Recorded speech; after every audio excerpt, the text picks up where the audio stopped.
ఇటు పాకిస్తాన్కి భారత్ ఎటువంటి దెబ్బ కొట్టిందో మనం చూసాం. మరీ ముఖ్యంగా ఇండస్ వాటర్ ట్రీటీ అంటే సింధు జలాల నిలిపివేత అంశానికి సంబంధించి ప్రస్తుతం పాకిస్తాన్ విలువలాడిపోతున్న సంగతి మనం చూసాం. ఇప్పటికే బాగ్లిహార్ దగ్గర కావచ్చు, లేకపోతే సలాల్ డ్యామ్కి సంబంధించి కావచ్చు, మరి ముఖ్యంగా చీనాబ్ నదికి సంబంధించి కావచ్చు, లేకపోతే సింధు నది జలాలకు సంబంధించి వచ్చినప్పుడు పాకిస్తాన్ చచ్చిపోతోంది. నీటి చుక్క లేక నీటి చుక్క కోసం తహతహలాడిపోతోంది. వదలండ్రా బాబోయ్ అని మొత్తుకుంటోంది, లేకపోతే డ్యామ్లే పేల్చేస్తూ ఉంటుంది. అటువంటి పాకిస్తాన్కి సంబంధించి భారత్ ఎటువంటి అడుగులేస్తుందో చూసాం. బాగ్లిహార్ డ్యామ్ కావచ్చు, లేకపోతే సలాల్ డ్యామ్ కావచ్చు. బాగ్లిహార్ డ్యామ్కి సంబంధించి మనం చూసాం. సో ఇప్పుడు మన కోవలోని ఇటు పాకిస్తాన్కు చుక్కలు చూపించేందుకు ఆఫ్ఘనిస్తాన్ కూడా సిద్ధమవుతోంది. అవును, ఇటు భారత్ అడుగు జాడల్లోని ఆఫ్ఘనిస్తాన్ నడుస్తోంది. ఒకసారి ఆ మ్యాప్, ఇన్ఫ్యాక్ట్ ఆ విజువల్ చూపించే ప్రయత్నం చేస్తాను. ఇదిగోండి, ఇది ఆఫ్ఘనిస్తాన్ పాలనలోని అక్కడ పాలకులు కావచ్చు, మరి ముఖ్యంగా తాలిబాన్ నాయకులు ఇప్పుడు పాకిస్తాన్కు సంబంధించి చుక్కలు చూపించేందుకు సిద్ధమవుతున్నారు. ఎలా చెప్పే ప్రయత్నం చేస్తున్నాం. అక్కడ ఒక నది ఉంది. ఆ నదికి ఒక పాయలోంచి పుట్టే, అంటే పాకిస్తాన్ పాయలోంచి పుట్టే నది ఇటు ఆఫ్ఘనిస్తాన్లోకి చేరుకొని ఆ తర్వాత కాబూల్ అనే నదికి సంబంధించి ఆఫ్ఘనిస్తాన్లో కలుస్తుంది. ఆ నది మీద ఇప్పుడు డ్యామ్ కట్టేందుకు సిద్ధమవుతోంది ఆఫ్ఘనిస్తాన్. డీటెయిల్స్ అన్ని మాట్లాడుకుందాం. ఎందుకు కట్టాలనుకుంటున్నారు, ఏం జరుగుతోంది, ఎందుకు తాలిబాన్లు పాకిస్తాన్ మీద అంత కక్ష కట్టారు, అక్కడ వాటర్ని, ఆ నది నీళ్లను ఆపేందుకు ఎందుకు ప్రయత్నం చేస్తున్నారు, భారత్ కోసమేనా లేకపోతే వాళ్ళ కోసమా, ఇవన్నీ కూడా మాట్లాడుకునే ప్రయత్నం చేద్దాం. ఇదే అంశానికి సంబంధించి తాలిబాన్ పాలనలోని ఆర్మీ మాట్లాడారు. ఇన్ఫాక్ట్ ఆర్మీ నాయకుడు మాట్లాడారు. ఆయన ఏమంటున్నారు చూద్దాం. ఆ తర్వాత ఇన్ డీటెయిల్గా ఆయన ఏమన్నారు, ఆ తర్వాత ఆ నది ఎక్కడుంది, దాంతోపాటు అది ఎక్కడెక్కడ ఇంపాక్ట్ చూపించే అవకాశం ఉంది, పాకిస్తాన్ మీద ఏ స్థాయిలో ప్రభావం చూపే అవకాశం ఉంది, ఇవన్నీ కూడా పాయింట్ టు పాయింట్ మాట్లాడుకుందాం. ఒకసారి తాలిబాన్ పాలనలోని నాయకులు ఏమంటున్నారో చూద్దాం. په ټول د شلو کالو یا د څلوېښتو کالو کې د کونړ د سیند دغه مستي نه ده رسنیزه کړې، ځکه چې بیا د خلکو د ولس توجه ورته راوړي. د موږ له نظام نه، له ملي تجارانو نه، د افغانستان له هستیو له سرمایهدارانو نه هیله او خواهش د ارزو مو ده چې د کونړ د سیند اوبه د دې په خاطر مه مهاروئ چې موږ چا سره دښمني کوو. د دغه ولس د ښېرازۍ دپاره، د زراعت دپاره، د برق دپاره، د افغانستان د ولس ته د کار پیدا کولو دپاره دا زموږ وینې مهارې کوي. تر څو چې زموږ دا وینې بهیږي افغانستان نه جوړیږي. وینه، اوبه د زراعت دپاره، د یو هیواد دپاره د وینو حیثیت لري. دا په هیواد کې لکه رګونه د انسان چې زړه ته پمپ ورکوي، دا دغسې هیواد ساتي. نو دته د وینو ارزښت ورکوي. که دا اوبه نه وي موږ ژوند نشو کولی، زراعت نه وي موږ اتفاق وکړو، اتحاد وکړو، ټول قومونه، ملي تجاران، سرمایهداران دې ته وهڅوو، عذر ورته وکړو چې راشئ دا د موږ وینې مهارې کوي. دا همدغسې روان دي. نور هیوادونه له ده نه ګټه اخلي، زراعت کوي، میوې کري، بیرته راوړي په موږ باندې خرڅوي، احسان هم دوی په موږ کوي. نمک حرام هم موږ ته وایي. موږ ځکه نمک حرامه یو چې خپل د وینو ارزښت موږ ته نه ده معلوم. موږ ځکه نمک حرامه یو چې د موږ مرۍ پرې کېږي، وینې تاسو ته راځي. هلته موږ په بټۍ کې کار کوو. زموږ ژوند لکه د حیواناتو دغسې ده. ژوند د مارسلان ارزښت نه لري، ولې چې موږ هېواد ته کار نه ده کړی. راځئ سر له سبا نه سوچ وکړو، حکومت دې ته وهڅوو، تجاران وهڅوو چې د خدای لپاره دا اوبه نه، دا زموږ د ملت وینې دي، دا شارګونه بند کړئ، نور موږ ته برق راکړئ، نور موږ ته د زراعت دپاره اوبه ورکړئ. دا نږدې ټول చాలా సుదీర్ఘంగా మాట్లాడారు కదా. తాలిబాన్ పాలనలోని ఆఫ్ఘనిస్తాన్కి సంబంధించి తాలిబాన్ పాలనలోని అక్కడ ఆర్మీ జనరల్ ముబిన్ మాట్లాడిన మాటలు అవి. ఆయన మాట్లాడిన మాటలని క్లుప్తంగా చెప్పే ప్రయత్నం చేస్తాను. ఆయన ఏమంటున్నారంటే కనుక, ఇవి మా ఆఫ్ఘనిస్తాన్లో పారే నీళ్లు, ఇవి మాకే సొంతం, మా రక్తంతో సమానం, మా రక్తం మా నరాలను దాటి ప్రవహించకూడదు, అంటే మా నరాల్లోనే ప్రవహించాలి. ఈ నీటిని మా ఉపయోగాల కోసం ఉపయోగించుకుంటాం, మా ప్రజల అవసరాల కోసం ఉపయోగించుకుంటాం. ఇక్కడ మీద మరి ముఖ్యంగా విద్యుత్కి సంబంధించి మాకు కాస్త కొరత ఉంది. ఇక్కడ డ్యామ్లు కట్టి ఆ విద్యుత్ కొరతను తీర్చుకునే ప్రయత్నం చేస్తాం. ఈ నీటిని పూర్తి స్థాయిలో మేము వాడుకునే ప్రయత్నం చేస్తాం, పూర్తి స్థాయిలో మేమే వినియోగించే ప్రయత్నం చేస్తామంటూ కూడా ఆఫ్ఘన్ పాలనలోని తాలిబాన్లకు సంబంధించి మాట్లాడుతున్న సందర్భాన్ని మీరు చూశారుగా. సో వాళ్ళు పెంచి పోషించిన ఉగ్రవాదమే ఈరోజు వాళ్ళకి పూర్తిగా మెడకు చుట్టేస్తోంది పాకిస్తాన్కి సంబంధించి. మీరు చూడొచ్చు, పూర్తిగా అక్కడికి చేరుకుని అక్కడ పరిస్థితిని వాళ్ళు సమీక్షించడం జరుగుతోంది. సమీక్షించిన తర్వాత ఏం చేయాలి, ఎలా చేస్తే బాగుంటుంది అనేది మీరు చూస్తే పూర్తి స్థాయిలో అక్కడ డ్యామ్కి, ఇన్ఫాక్ట్ ఆ నదికి చేరుకున్నారు, చిన్న ఆనకట్ట లాంటిది. అక్కడికి చేరుకుని వాళ్ళు అక్కడ సమీక్షిస్తున్న విజువల్స్ మనం చూస్తున్నాం. సో ఇప్పుడు ఒకసారి నేరుగా మ్యాప్కి వెళ్ళిపోదామా. అసలు ఎక్కడ ఉంది ఈ పాయ, ఎక్కడ కలుస్తోంది, కాబూల్ నది ఎక్కడ ఉంది, ఈ కాబూల్ నదికి ప్రస్తుతం ఆ పాయ ఎక్కడ చేరుకుంటోంది, ఒకసారి విజువల్స్ చూడండి. వాళ్ళు ఎంజాయ్ చేస్తున్నారు ఆ వాటర్ని.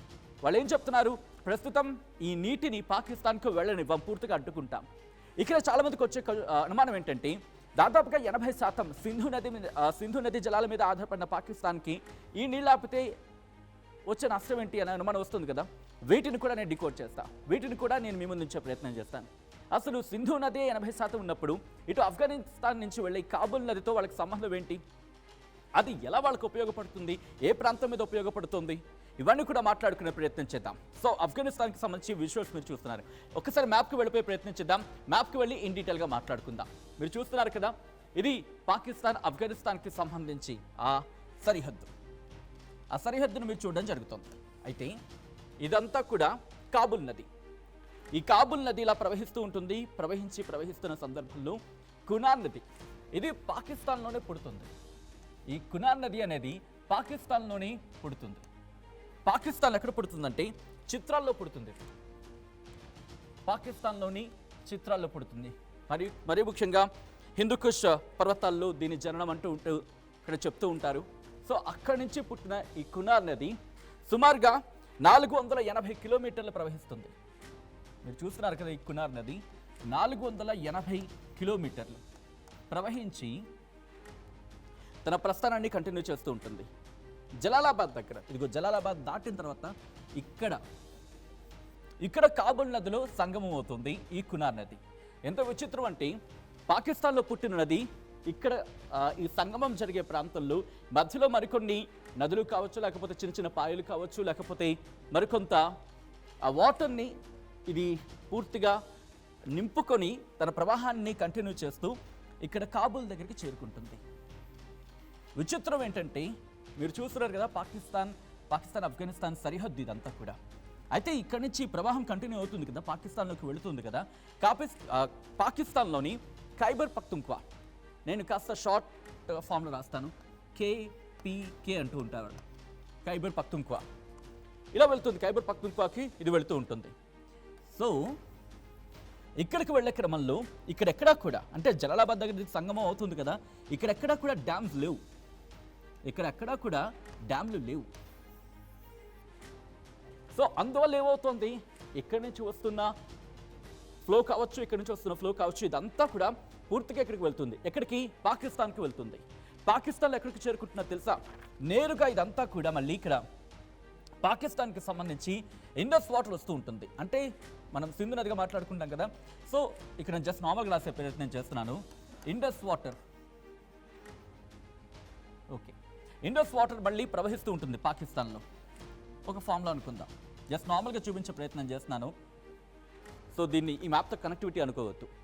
సో ఈ ఖైబర్ పఖ్తుంఖ్వాకు సంబంధించి ఖైబర్ పఖ్తుంఖ్వాతో పాటు పెషావర్, అలాగే షరస్తా నౌషెరా ఈ ప్రాంతాలను కూడా తాకుతూ వెళ్తుంది.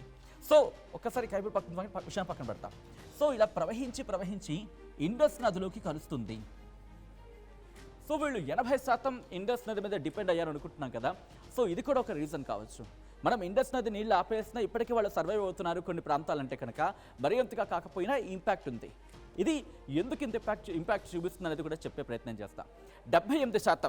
78% ఈ కాబూల్ నది మే నుంచి సెప్టెంబర్, అంటే 100%లో మే నుంచి సెప్టెంబర్ వరకు 78% వాటర్ ఇక్కడి నుంచి వెళ్తుంది.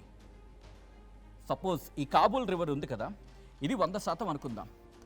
ఈ 100%లో ఇక్కడి నుంచి వెళ్ళే క్రమంలో, అంటే ఆఫ్ఘనిస్తాన్ దాటి పాకిస్తాన్లోకి వెళ్ళే క్రమంలో 100కి ఒక అరౌండ్ 72%, 100కి 72% ఇది మే నుంచి సెప్టెంబర్ నెలలో ప్రవహిస్తుంది. మే నుంచి సెప్టెంబర్ నెలలోనే ప్రవహిస్తుంది.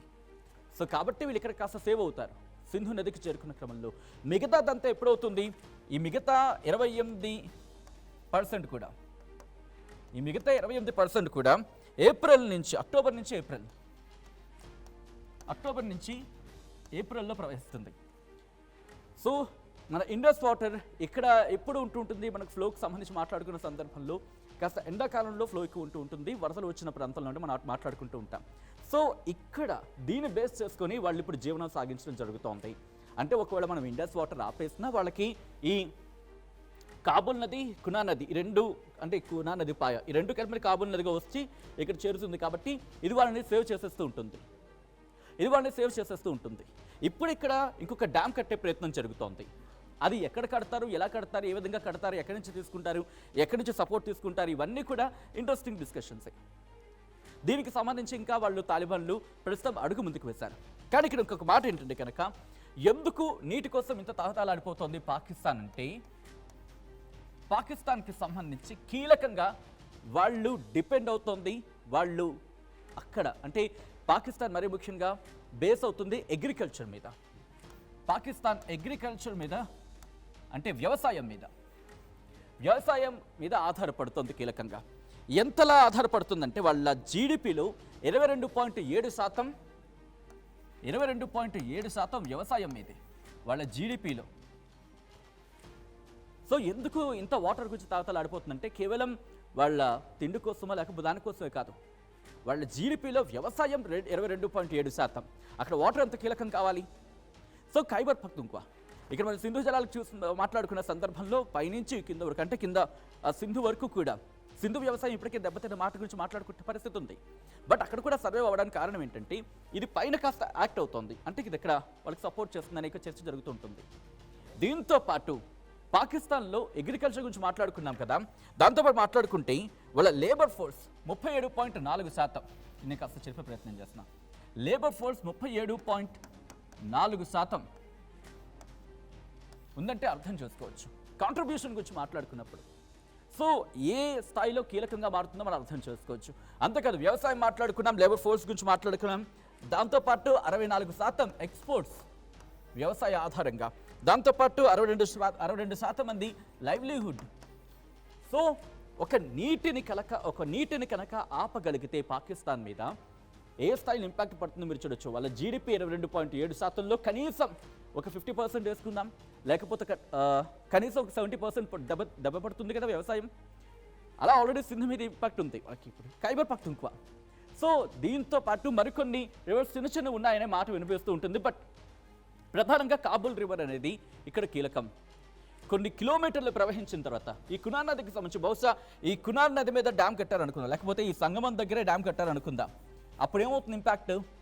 అసలు వాటర్ ఫ్లో అనేది నిలిచిపోతుంది.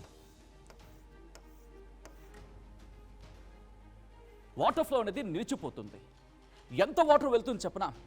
కొన్ని గణాంకాల ప్రకారం 16.5 16.5 million acre feet 16.5 million acre feet water అనేది ఇటు పాకిస్తాన్లోకి అడుగు పెడుతుంది. ఒకవేళ దానిని కనుక ఈ తాలిబాన్లు ఆపేశారనుకోండి, వాళ్ళ వ్యవసాయం దెబ్బతింటుంది, దాంతోపాటు వాళ్ళ లేబర్ ఫోర్స్ ఇబ్బంది అవుతుంది, వాళ్ళ ఎక్స్పోర్ట్స్కి దెబ్బ పడుతుంది, అలాగే వాళ్ళ 62% మంది జీవనాధారం వ్యవసాయం మీద డిపెండ్ ఉంది కాబట్టి వాళ్ళ 62% మందికి ఇంపాక్ట్ చూపిస్తుంది. సో ఇటువంటి కీలకమైన డెవలప్మెంట్స్ చోటు చేసుకునే అవకాశం ఉంది. దాంతోపాటు మాట్లాడుకున్న సందర్భంలో ఇప్పటికీ ఇక్కడ షాతూత్ డ్యామ్ అని ఒక మాట వినిపిస్తూ ఉంటుంది. ఐ థింక్ పైన ఇక్కడెక్కడ ఉంటుంది ఆ డ్యామ్కి సంబంధించి అది. దాంతోపాటు సల్మా డ్యామ్ అని ఉంటుంది, ఇది ఆఫ్ఘనిస్తాన్ ఇండియాకి సంబంధించి ఫ్రెండ్షిప్ డ్యామ్గా చెప్పుకుంటూ ఉంటారు. సో ఆ డ్యామ్ గురించి కూడా ఇంపాక్ట్ పడే అవకాశం, అఫ్కోర్స్ ఆల్రెడీ ఆ డ్యామ్ ఉంది కాబట్టి ఇప్పటికీ ఆఫ్ఘనిస్తాన్ భారత్ మధ్య ఆ స్నేహపూర్వక వాతావరణం, తాలిబాన్లతో కూడా మనం మాట్లాడడం జరుగుతుంది, కమ్యూనికేట్ అవ్వడం జరుగుతుంది. వాళ్ళు కూడా మన సపోర్ట్ తీసుకున్న సందర్భం, వాళ్ళు కూడా మనం వాళ్ళ కష్టం వచ్చినప్పుడు ఆదుకుంటున్న పరిస్థితి ఉంది, వాళ్ళు మనం సాయం చేస్తున్న పరిస్థితి కూడా కనిపించింది. సో ఇటువంటి నేపథ్యంలోనే ఇప్పుడు ఆఫ్ఘనిస్తాన్తో మనం దెబ్బ కొట్టే ప్రయత్నం జరుగుతోందా? బట్ ఇది మన ఒపీనియన్ అయితే కాదు, ఇది వాళ్ళంతా వాళ్ళు తీసుకున్న నిర్ణయం. మీరు చూడొచ్చు, వాళ్ళ వాటర్ని వాళ్ళు ఉపయోగించుకుంటున్నారు. ఇప్పటికీ ఖైబర్ పఖ్తూన్ఖ్వాకి సంబంధించి ఇటు తెరికి తాలిబాన్ ఎటువంటి దెబ్బ కొడుతుందో మనం చూసాం. అక్కడ వాళ్ళు మిలిటెంట్లుగా చెప్పుకుంటున్నారు. సో వాళ్ళు ఇప్పటికే దెబ్బేసడం జరుగుతోంది వాళ్ళకి, పాకిస్తాన్కి. ఇప్పుడు ఇంకొక వాటర్ బాంబ్ తాలిబాన్ ప్రభుత్వం కనుక విడిచిపెట్టింది అనుకుందాం పూర్తి స్థాయిలో కనుక. దీనికి ఎవరు సపోర్ట్ ఇస్తారు, ఎవరు సపోర్ట్ ఇవ్వరు, ఎవరు ఎంతవరకు మద్దతు ఇస్తారు, ఇవన్నీ కాస్త పక్కన పెట్టే ప్రయత్నం చేద్దాం. తాలిబాన్లు కనుక గట్టిగా కూర్చొని ఇక్కడ కనుక ఈ డ్యామ్ ఎక్కడైనా బహుశా ఈ ప్రాంతంలో అంటే సాధారణంగా మనకేమనిపిస్తుంది యాజ్ అ వ్యూవర్గానో లేకపోతే ఇక్కడ చూసే ఒక వ్యక్తిగానో ఇక్కడ ఎక్కడ కడితే బాగుంటుందేమని చెప్పి. సో ఈ సరిహద్దులో కట్టే ప్రయత్నం చేయరు, ఎందుకంటే పాకిస్తాన్ని తాలిబాన్లు నమ్మరు. ఏ క్షణానైనా దాని మీద డ్యామేజ్ చేసే అవకాశం ఉంటుంది కాబట్టి దీనికి బహుశా ఈ సంగమం దగ్గర మాత్రమే కట్టే అవకాశం ఉంటుంది. సో దీన్ని వాళ్ళు మళ్ళీ అంటే ఎలక్ట్రిసిటీ కోసం దాన్ని ఉపయోగించే ప్రయత్నం చేస్తామని చెప్తున్నారు. ఎందుకంటే అక్కడ విద్యుత్ సంక్షోభమో లేకపోతే అటువంటి ఇబ్బందికర వాతావరణం ఉంది కాబట్టి ఒక డ్యామ్ని కట్టే ప్రయత్నం చేస్తాం, దాన్ని మనం విద్యుత్ కోసం ఉపయోగించుకుంటాం, నీటిని కూడా ఇక్కడ వ్యవసాయానికో లేకపోతే తమ అవసరాలకు ఉపయోగించుకుంటామంటూ కూడా ఇటు తాలిబాన్లు చెప్తున్న పరిస్థితి ఉంది. మొత్తంగా అయితే మాత్రం ఆఫ్ఘనిస్తాన్ భారత్ బాటలోనే నడవబోతోందా అంటే అవునైన మాట వినిపిస్తోంది. సాక్షాత్తు వాళ్ళ ఆఫ్ఘన్కి సంబంధించి ఆఫ్ఘన్ తాలిబాన్ ప్రభుత్వం, మరి ముఖ్యంగా అక్కడ ఆర్మీ జనరల్ ముబిన్ చెప్పిన మాటల ప్రకారం చూసుకుంటే, ఎందుకంటే ఖైబర్ పఖ్తూన్ఖ్వా ప్రావిన్స్లోకి ప్రవేశించే అంశానికి సంబంధించి మాట్లాడుకున్న సందర్భం ఇంట్రెస్టింగ్గా ఇంకో మాట గురించి చెప్దాం అనుకుని మర్చిపోయాం. పాకిస్తాన్ ఆఫ్ఘనిస్తాన్ మధ్య ఎప్పటి నుంచో ఈ జల వివాదం ఉంది. అండ్ ఇక్కడ ఈ కాబూల్ రివర్కి సంబంధించి వీళ్ళకి తెలుసు, పాకిస్తాన్ పనికిమాల విధాలకు బాగా తెలుసు, వాళ్ళకి ఎక్కడ చిక్కుముడు ఉంటుందో, ఎక్కడ వాళ్ళ పీక పట్టేసుకుంటామన్న పాయింట్ తెలుస్తుందో ముందు అలాంటి వాటిని ఊహించి వాటిని ముందే ఇటు భారత్తో చర్చలు జరిపే పరిస్థితి చూసారుగా. ఇప్పటికీ ఆ ఇండస్ వాటర్ ట్రీటీ కోసం వాళ్ళు కాళ్ళవేళ పడుతున్నారు, ఇప్పటికీ ఆ రిక్వెస్ట్లు వస్తున్న పరిస్థితి మనం చూస్తున్నాం. So coming back to the subject, ఆఫ్ఘనిస్తాన్కి సంబంధించి కూడా గత 2022 నుంచి అయితే మాత్రం మరి ముఖ్యంగా తాలిబాన్ ప్రభుత్వం అంటే తాలిబాన్లు గత 2-3 ఏళ్ల నుంచి 2022 నుంచి ఎప్పుడైతే తాలిబాన్ ప్రభుత్వం అక్కడ వచ్చిందో వాళ్ళతో మాట్లాడే ప్రయత్నం చేస్తున్నారు. అక్కడ ఈ వాటర్ ట్రీటీ కోసం, కాబూల్ వాటర్ ట్రీటీ కోసం వాళ్ళు ప్రయత్నాలు జరుపుతున్నారు. కానీ ఎక్కడ కూడా తాలిబాన్లు ఒప్పుకోవటం లేదు. ఇప్పుడు తాలిబాన్లు పట్టు బిగిస్తున్నారు, ఇక్కడ డ్యామ్ని నిర్మించే ప్రయత్నం చేస్తున్నారు. మరి మీరేమనుకుంటున్నారు, ఈ డ్యామ్ సక్సెస్ అవుతుందా? తాలిబాన్లు నిర్మిస్తారా? నేను మీకే వదిలేసే ప్రయత్నం చేస్తున్నాను. ఎందుకు మీకు వదిలేసే ప్రయత్నం చేస్తున్నానంటే కనుక ఇప్పుడు ఆఫ్ఘనిస్తాన్ ప్రతినిధులు, పాకిస్తాన్ ప్రతినిధులు అంటే ఆఫ్ఘనిస్తాన్ తాలిబాన్లు, పాకిస్తాన్ ప్రతినిధులు చైనాతో భేటీ అవుతున్నారు, ట్రైలేటరల్ భేటీగా మాట్లాడుకుంటున్నారు. కాబట్టి ఏమైనా మార్పులు చేర్పులు జరిగే అవకాశం ఉందా? ఇవన్నీ కూడా చాలా ఆసక్తి కలిగిస్తున్నాయి. జియో పాలిటిక్స్ చాలా వేగంగా మారుతున్నాయి. కాబట్టి ఇప్పుడు తాలిబాన్ అనుకున్నది జరుగుతుందా? తాలిబాన్ తమ అనుకున్న ఆ నీటి నిలిపివేత సాధిస్తారా? లేకపోతే చైనా ఇన్ఫ్లుయెన్స్ చేసే ప్రయత్నం చేస్తుందా? పాకిస్తాన్ ఈ అడుగు ముందుకు వెళ్ళిస్తుందా? నేను మీకే వదిలేస్తున్నాను, మీరే రియాక్ట్ అయ్యే ప్రయత్నించండి. తాలిబాన్లు అయితే మాత్రం ఖనీగా కూర్చొని, ఇన్ఫాక్ట్ ఒక మాట చెప్పాలంటే వాళ్ళు చాలా గట్టిగా వాళ్ళ మాట మీద నిలబడ్డారు. సో ఇటువంటి సందర్భంలో తాలిబాన్లు తమ మాట నిలబెట్టుకుంటారా? మీకేమనిపిస్తోంది? కమెంట్ చేసే ప్రయత్నం చేయండి.